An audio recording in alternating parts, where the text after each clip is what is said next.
I was able to watch No One Will Save You, so here's my review on the movie. Let's start off with everything I liked about the movie.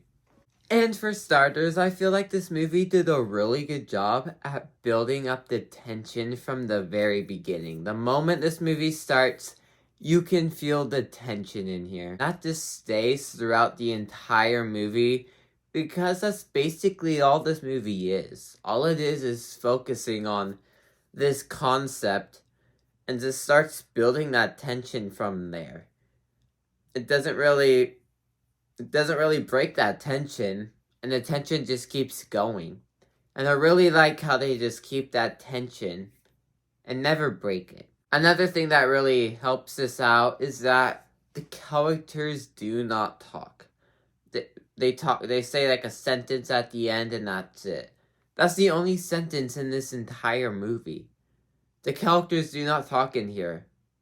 Now we will talk about this more later, but the way these characters do not speak at all, like when the character is by herself, it builds up the tension even more because it's just absolute silence. You see these facial expressions knowing exactly how they're feeling. And I feel like they did a really good job at just staying silent the whole movie. Now I will talk about this later too, but the CGI in here, at the start of the movie, in the middle of this movie, was actually really good. I wasn't expecting the CGI to be this good in a streaming movie because the budgets are usually not that high. But for the beginning and middle, I actually found the CGI in here to be really spot on. I found it to be actually quite real for a streaming movie.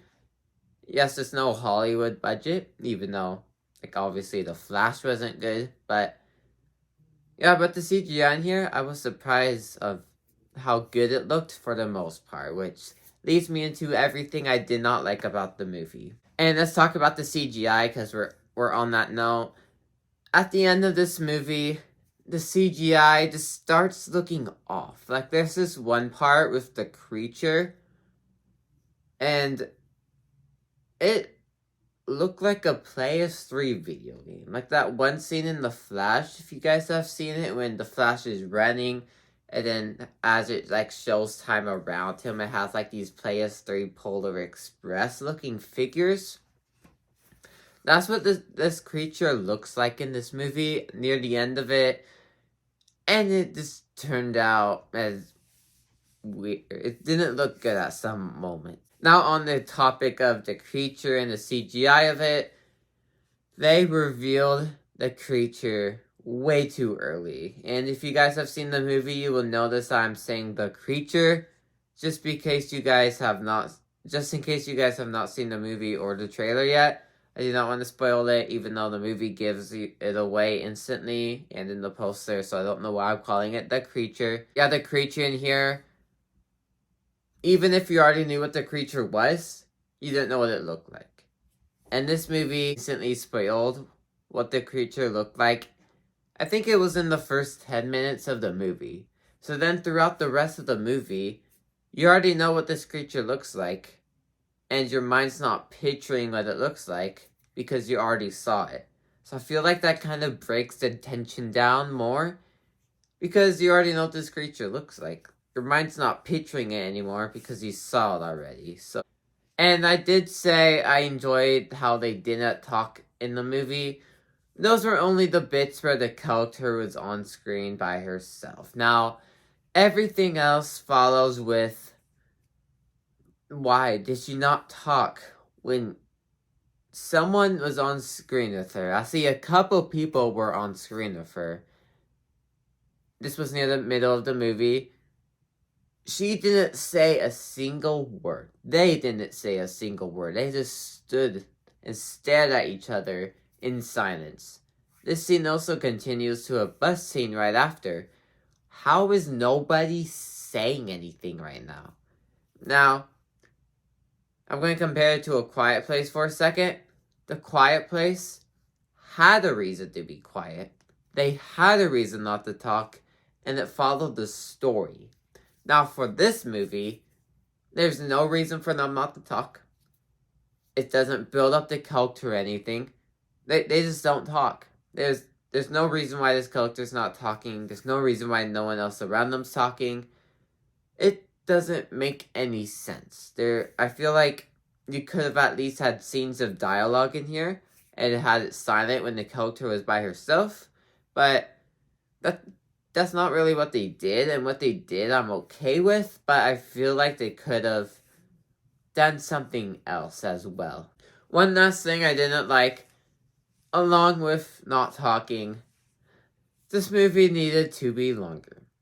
Now, this movie flew by, which is a good thing, but since I feel like you could have explained some stuff more, like some things with the creatures, I feel like you could have touched on a little bit more, not have this whole movie drawn out to them.